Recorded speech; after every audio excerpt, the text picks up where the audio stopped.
This broadcast is inappropriate for all ages, right here on Jam on Toast. This is the Watch Spot. Salutations, I am Kamurai and I am conversation ready. I'm here today to talk to you about TV and movies and things and stuff. I feel like going back to the old format where I kind of run through what I've been watching and talk about whatever's relevant, because there's usually not a lot of news. Like, nothing's going to top Disney acquiring Fox. That's kind of like a big thing that affects movies and TV and whether or not you believe it, because they're buying up everything. I should probably switch the restream over because I didn't do it. But let's see. But I am pulling up the different platforms that I watch, or at least the main ones I watch. And I really wish.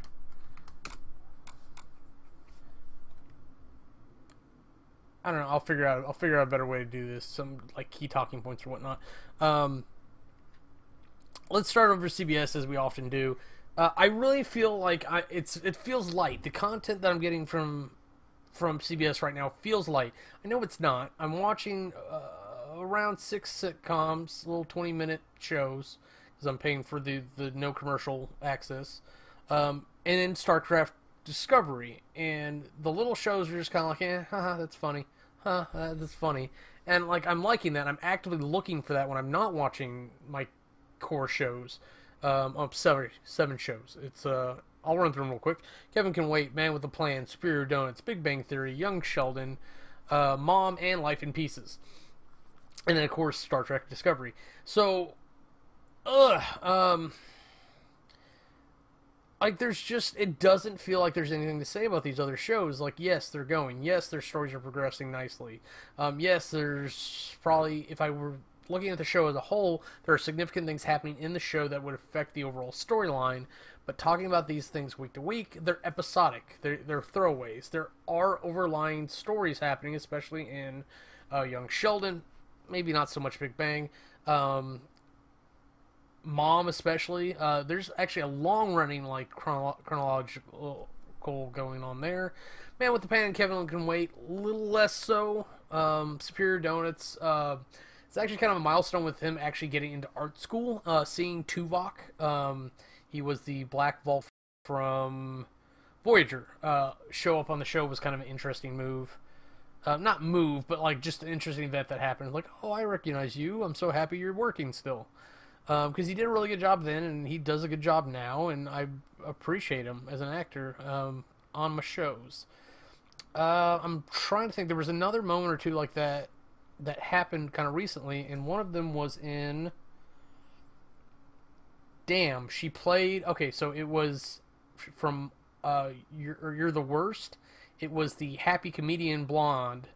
She showed up as somebody's ex or something, like in an interrogation room, and I was like, oh, I recognize you, yay, glad you're still working. But it was a bit part and she didn't stick around, so I was sad. Yeah, I don't know. Young Sheldon, we hit where he's explaining about some of his phobia stuff, but that shouldn't go away. Like, Sheldon as a character, described as described in Big Bang and in Big Bang, is such a ridiculous exaggeration of stereotypes that his stories relate that and project that back onto his childhood self. Like, not that he discovered those things, but that he always was those things in all of his stories. So seeing them grow like this is a little weird, but I guess on its own is sensible. But seeing them go away and come up intermittently will be the most parts, because possibly he didn't really get worse until he had agency where he was on his own, because I think they said he went to college at 12 or something like that, so it's probably right around then where he got pretty bad off. But I kind of like his dad's approach to him at some points too. He's like, well, I'm going to take the other two to school. Have fun. So I don't know. It's interesting. But Star Trek Discovery, man, did this take a turn. I've never seen this out of Star Trek. Even like fight scenes and like Wrath of Khan were kind of like campy and silly, and like, yeah, they had a little bit of dramatic music as a backdrop, but they didn't have like real fights going on. They didn't have people being zapped into oblivion with energy weapons. Like, even kill phasers before this were like, zap, oh, maybe you have a burn, and then they lay down. This is literally like they flake and dissolve into the atmosphere.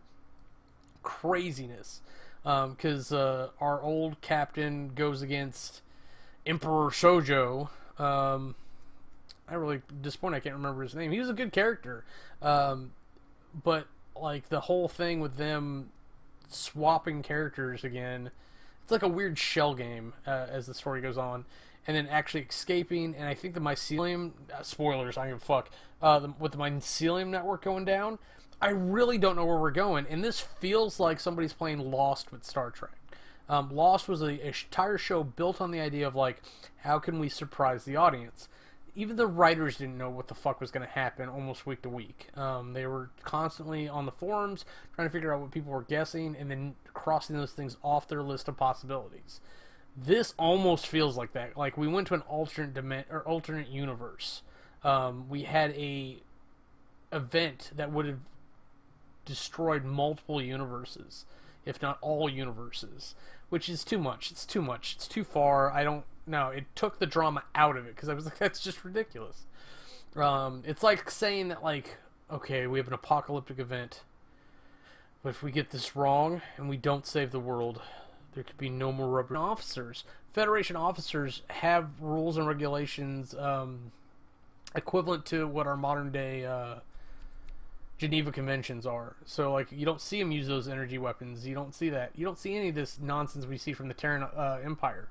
So, it's really interesting to see such violence and everything happening in a Star Trek show.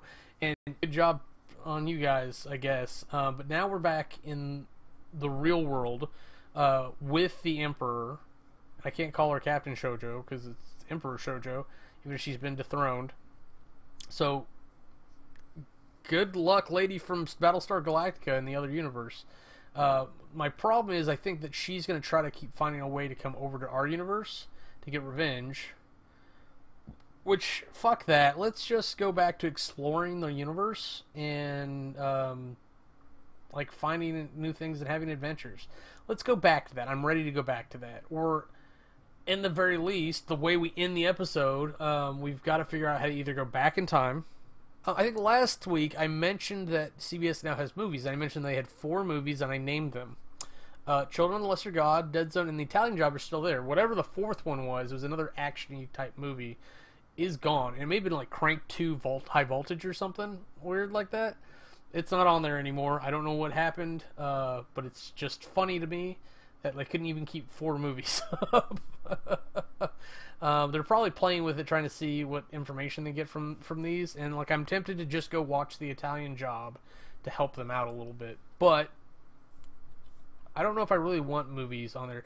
I understand that, like, people, you capitalists, enjoy competition amongst companies to keep products fresh. I enjoy one thing that works. I don't like going multiple places for the same thing. I want to go one place for everything, and I don't want to have to go to the other guys to get the other ones, because someone outbid someone else about their burger meat or whatever. No, just have one place, call it burgers, and just, I'm all about function. It's just annoying. What are we doing? Why is there stuff happening on my phone? Oh,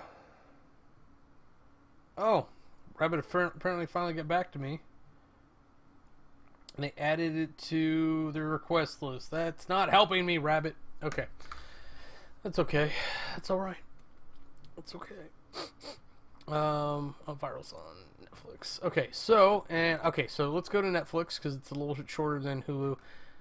Actually, let's talk about Amazon. I was making jokes about, like, Amazon Prime is where I put stuff on my watch list to let it die and forget about. And I want to actively change that. I actively want change that mentality about this platform, because it is a decent platform. I just never remember to go here or whatever. So whenever I can go here from now on, I will. Trying to remember the order in which I wanted to talk about. Oh, bedtime stories. Well, that's on Stars, but the Stars and HBO thing pisses me off too. So I get pissed off here. I don't want to come back to it because I don't want to like accidentally run into a movie that I can't watch. If I don't have it, I shouldn't see it, or it should be in a separate section off to the side that says, "Hey, if you upgraded, you could go here." Or maybe I'll just upgrade eventually. We're gonna watch Ant-Man on Sunday. Like that's our movie club movie of the week. There's good movies that show up on here, and I just don't watch them because usually by the time I remember this is a thing, I'm not in the mood to watch those movies. There's gems in here. If you just take the time to look through all the crap, you can find them, and it's totally worth it once you watch them. But who's got the time? The rental system, I'm actually finding small appreciation for, because I accidentally set myself up to rent Age of Ultron last week, and this week I'm renting Ant-Man, but it's 50 cents, so it's like, how can I not do Ant-Man for 50 cents? I'm gonna do it. What was it? I just saw Happy Death Day, and I'm so excited about that I think I may rent that and do that next week. I got a couple days to think about it. Rough Night, a Star subscription. Sorry, there's movies on there that like I want to see. It's like, oh, I haven't seen it, because we're coming up into this gap area where like I stopped watching movies alternatively, and there were just not a lot of stuff in the theaters I wanted to see, and now we're trying to hit the gap where the things that came up in the theater that I wanted to see are actually starting to come to video. So I'm happy. Real quick, my videos. No, I want to look at my watch list. Why do you make this so hard? See, this is why I don't come here. Okay, it's up there. It's just not where I expected it to be. And I just still need to rewatch the Marvelous Miss Maisel for review. Just a little busy this week. It's not going to happen. And there's other shows on here that I could go back and rewatch or whatnot. Yeah, I can see why I don't come here very often. Now that I'm looking at what's actually on my list, it's like, okay, yeah. Other than American Horror Story, there's not a lot like really driving me. So yeah, it is what it is. Too bad. Worthington Heights was good. I need to go through this. I need to take the time. So let's go on to Netflix. What are we looking at time? So occasionally, and I've been in a mood the past couple weeks, I get on there and I look for movies, like throwaway movies is what I think, and I'm perfectly fine with it. But that was kind of part of the point of it. So like, it was a funny movie that I put on, and I would zone in and out like as I'm laying there and unable to sleep, things like that. Scherzer Diabolico, I have no idea what it was about. I couldn't get into it. I got out of it. Unleashed was another one where I think I did the same thing. I turned it on for like 20 minutes and then I was like, no, none of this. None of this. Which looked ridiculous, because reeling from a devastating breakup, app designer Emma starts learning to trust again. Her cat magically transformed into lovable men. And it's Kate Micucci. So I'm going to go... I put it back on the watch list. It's getting another shot. I don't care what happened. Kate Micucci gets that benefit of the doubt. But I ran across I Love You, Man, and that really hit the spot. Like, a little bromance was good. Paul Rudd trying to make a friend with Jason Segel. Right there, you're pretty much good. So Undercover, I think I was trying to kill time. It's like I had longer than an episode, but not long enough for like a episode. I didn't have anything to watch like immediately, so I was just like, I'll put this on, it'll be noise in the background. So Undercover, I think it's Miley Cyrus, or it's a girl that looks like what Miley Cyrus looks like in my head. You know what, I'd probably bring up the description.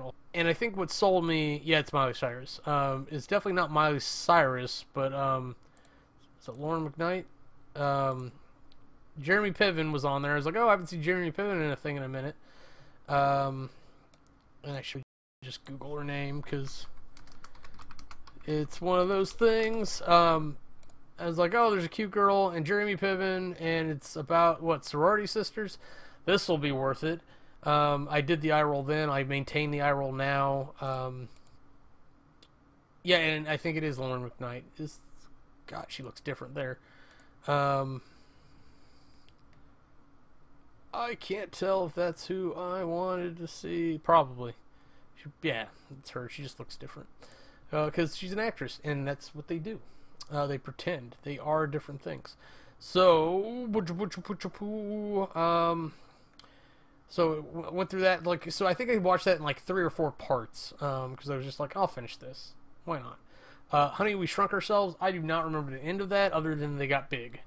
Willy Wonka and the Chocolate Factory. I think I wanted something familiar and nice, and it definitely hit the spot. I definitely fell asleep in the middle of it, and I don't care because I remember the majority of the movie. I can't say it was the middle, because I remember... Do I? Wow. I remember the blueberry thing happening, but I remember it in both movies. It's almost like remembering 2 timelines that are happening at the same time in my brain. You know what? I'm actually a little fuzzy now thinking back on it, but I remembered that I got that far. So, maybe I'll throw it in again. It's always a good watch. Okay, so A Futile and Stupid Gesture. I tried to like this one. This was about a fake documentary about, based off of the real events that created National Lampoon. Do not understand any of the moves these guys made. Maybe they were more relevant at the time, but not a fan of their work and not relating to them as people at all. Fucking waste of my time. I really wish someone could have warned me and been like, no, you don't like these people. Don't watch them. So, and I think I got frustrated again. I was like, I want something familiar and nice. So I threw Atypical back on. So I always like that, but it was too soon. Like, so I watched a couple episodes, got out of it. I watched Spread. Oh yeah, it's the Ashton Kutcher movie where he bangs Anne Hesh a lot and falls in love with another con artist like him. Maybe con artist is a bad word, but it's like being a sugar baby without the consent, without the express consent. Let's say that. I mean, and I like Anne Heche, and Anne Heche is hot. Don't get me wrong. She's famous for showing her butthole, but she's a decent actress too. So, like, I mean, it was good to see him. I'm not a particular fan of Ashton Kutcher, but I really think this is one of his better roles, because even if he is a like in my brain, he's not this dicker asshole. So he still did a good job acting the part. For whatever reason, I got in an anime mood. Occasionally this happens to me, and so I started browsing Netflix for things, and I thought I had done this in a different order, but so I threw on Devil is a Part-Timer. Yeah, the Devil is a Part-Timer. So it's really interesting. It's about this demon lord. Him and his second come to Earth through a portal to hide from people trying to kill him. Because he's been waging war with the humans in that realm, and so like the war spills over to us, but we don't have magic expressly, so they have to do things to specifically charge up. So it's really cool to see that kind of happening. They do this whole thing where it's like Mick Ronalds and Swintucky Chicken, and like they really have a good time with it. But it's so easy to come over here and then work at fast food places. Instead of like putting all their effort to get back to where they can actually do proper battles. And the devil doesn't even, it's not even on his agenda to go back. He's just kind of content here, and people just keep coming over to the portal to fuck with him, even though he's gone and they can do whatever they want in that realm. You would think that would be the pursuit. I also recently had someone tell me Devilman Crybaby was a thing, and yeah, it was. It is fucked up. It is dealing with demons in a more sense than like Devil is a Part-Timer. To me, like, demons have always kind of been like some kind of psychic manifestation of emotions and feelings and whatnot. And demons in this story are all about destruction and death and amped up primal urges. So like they fuck, they fight, they kill and murder and gore. They eat people. So it's what it is. Okay, so so I watched the host, or I started watching the host again. I fell asleep pretty early. I really like her voice. She's a really good actress. She's in Lady Bird, the main character of that one. And the concept's just beautiful to me. The idea of aliens invading but wanting to preserve everything and just kind of like ride our bodies. That was kind of a weird thing, but like it's such a good storyline because it's not like it's an apocalypse that looks just like your everyday life, except for there's aliens and your friends. So it's a twist on Body Snatchers that I really enjoy. And then today I was checking out a couple other things. Kakegurui, it's a Netflix original anime. Another one that looks just as crazy as Devilman Crybaby, but a lot less gory. So far, it's the first 3 episodes. It's just the new girl going around busting cheaters. Like she's a gambling addict. Like it's a whole school, high school, that their social activities are based in gambling. Like that's who you are, how you are, and they're all like super rich assholes.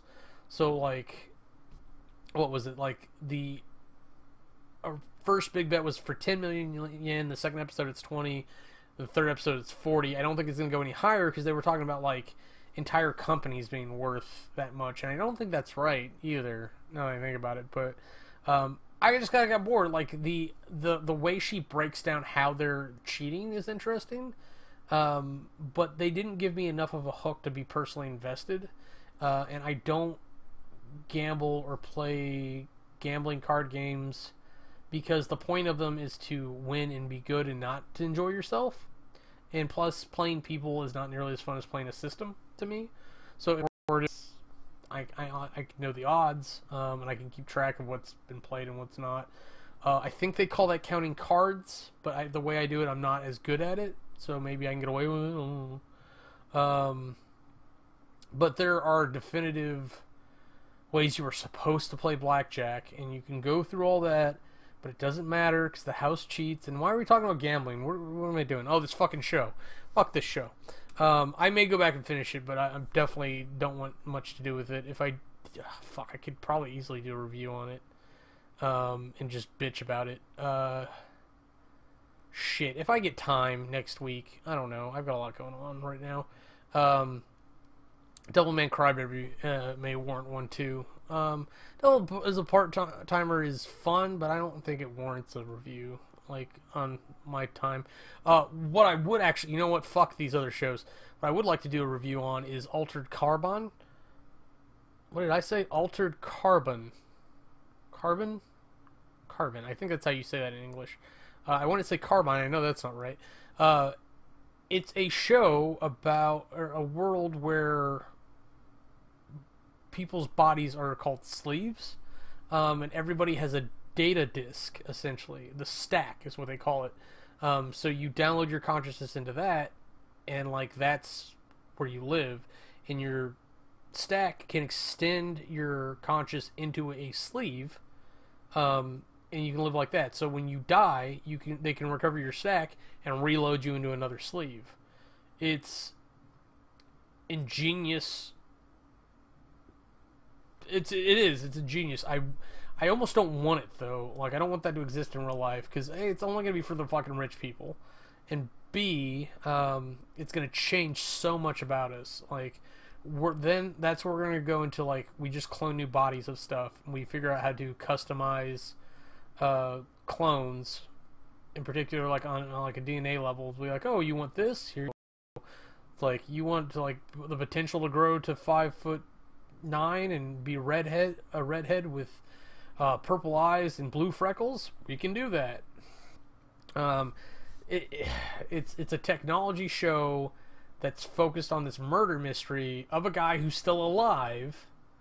So, like, right there, you got me. This is a show that's for me.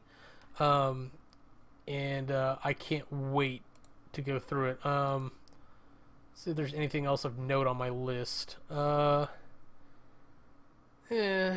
Spread can get the fuck out of there.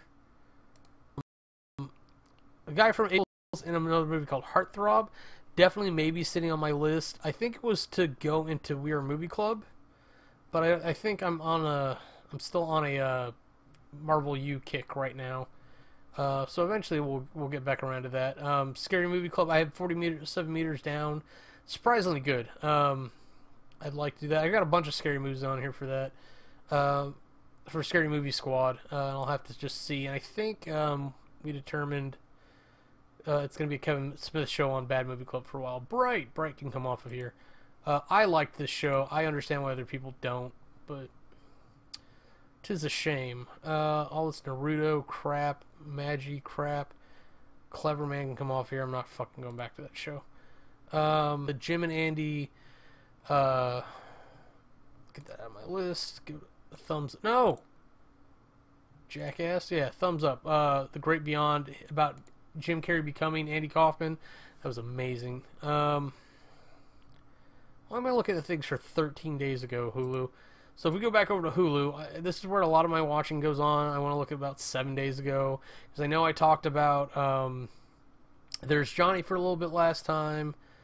Great show, very short, old-timey show about the late show. Johnny Carson, Ingrid Goes West. We talked about. Actually, not a lot going on. Yeah, this week felt really light in television. I thought like I missed a holiday break or something, but I'm like, no, the only thing going on is Groundhog's Day, and then February 14th is coming up, so like I would imagine like the break would be later, and then like people would be filming now and then take a break then, so the gap would be later. But I know Marvel Agents of S.H.I.E.L.D. has kind of got to a pretty critical position. Looking forward to seeing how they resolve that. I just can't remember exactly where it's at. There's a movie called Chicklet that's probably not worth your time. It's an interesting concept, and I recognize the actress as someone I like, the main actress. But it's all about 4 guys who end up writing a what they call mommy porn chicklet book, where it's like 50 Shades of Grey, something like that, where it's a romantic novel, erotic novel, something like that. Child Support. I don't know why I keep watching this game show, but like it is intriguing. I'll let you know when I crash on it. Finally, I started trying to watch The Evil in Us, and it did not go. Oh yeah, I was having trouble connecting, so I didn't do it. Last week for Bad Movie Club, we watched Wolf Cop on Hulu. Austin Found. I do want to take a minute to talk about this. This is a movie that the whole premise is that a mother fakes the kidnapping of her daughter for I don't know why still. Like, her motives aren't exactly clear. I think, like, at first she was trying to get money, and then she was caught up in the fame of it. She's, like, manipulating her husband, her daughter, like, an ex-boyfriend, her ex-boyfriend's friend, and then, like, all of America. And there are, I think I mentioned this at some point, there are 2 movies now that I can say have perfect endings. Even Deadpool, which I consider a perfect movie, doesn't necessarily have the perfect ending. There are probably several different ways you could go with that, and it would be fine. I don't think there is a single different way that Austin Found could go, or Seeking a Friend for the End of the World could go, that would make it any better. It's just perfect. And with that, I implore you to just watch Austin Found. I told you the major plot point, that mother fakes a kidnapping of her daughter.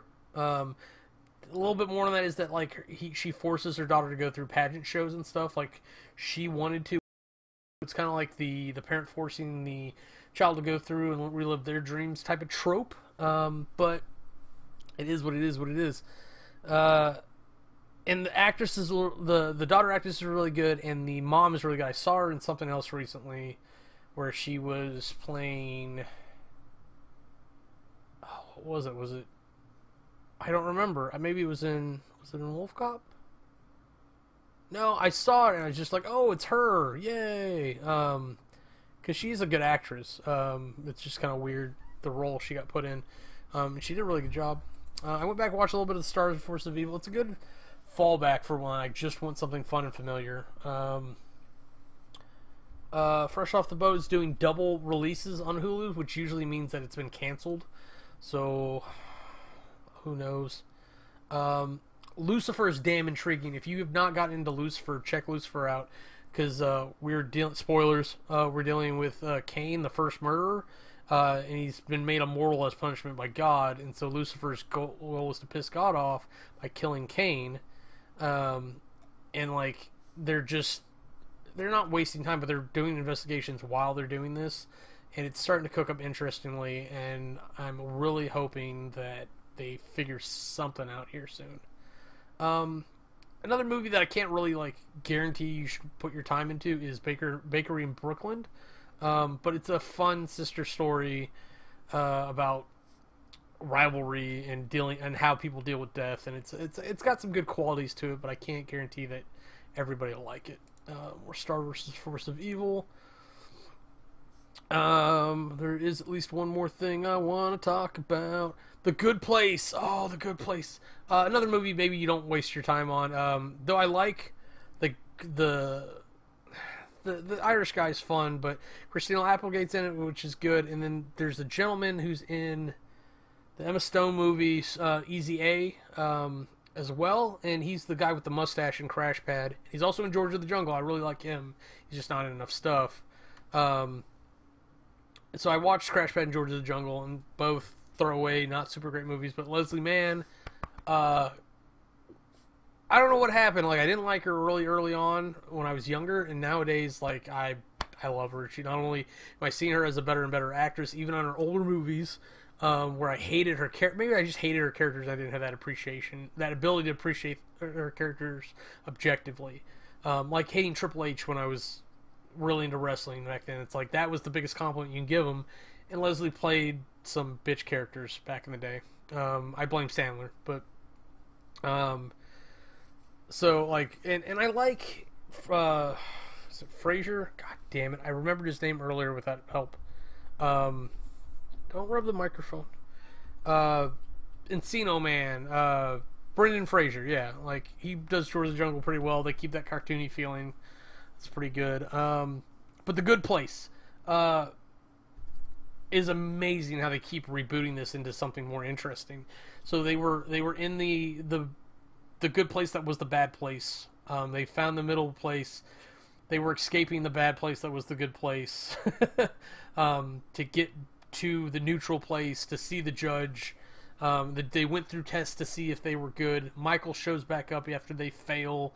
And so it's like we keep hitting these layers, and like so Michael's convinced the judge to do one last experiment because, quite frankly, they're bored. And any delay in sending the group back to the bad place is a good thing, because the longer they're not in the bad place, the more better chances are of going to the good place eventually. So Michael put them back in a simulator, simulating what would happen if their lives were saved at the moment they were dead. And like, so we're following Eleanor, in particular Michael's following Eleanor, and Janet is obviously following Jason. And Cheaty's activity is building up, but he kind of is constantly pushing it away because it's all on ticker tape for some reason. And I'm not seeing one for Tahani, so I don't know if it's on the other side of Janet, or if it's over, like they saved her life and she just didn't change and they wrote her off, or what. But I'm really interested to see where this is going, because I think this is going to prove the opposite. Like, people don't change entirely without motivation. So like, Michael's argument is that the system's actually wrong. There's a problem with it because this group has the potential to get better. But we've already seen Eleanor pass the test the judge gave, and then sacrifice that to be with her friends in eternal damnation. So I'm really curious to see, because I think they're gonna have to have this follow any literary rules. They're all gonna have to like kind of come around and win somehow eventually, and hopefully they do that in the end of the season instead of the middle of the season, or like just canceling halfway through before we get there. because I don't see this going on much longer. If I'm being honest, it's okay. You just had something in your fur, stupid. A show I do want to mention real quick that I think you should go out and watch if you haven't. AP Bio. Okay, so there's a Harvard philosophy professor that's been fired, doesn't give a shit, and is assigned to AP Bio at this high school. It's a great group of actors for the kids. The teacher nails it. The faculty nails it. Patton Oswalt is the principal trying to gain respect as an authoritative person and not getting it. There's just so much good stuff there. So the first 4 episodes, 3 episodes and an excerpt are out. So I really think it's going to be worth the watch. I put it on, so I'll be able to talk about it from here out. I've done about 40 minutes. I think that's going to be enough. I've got frames dropping, and who knows what these actually look like when they go up live when they're like this. But I'm going to go. Hopefully Rabbit works out tonight. Hey, so I am Kamurai, and until you see me next time, have a nice day. If you want to see anything else we're up to, go ahead and click the annotations, and they'll take you to our other channels. Thanks for watching.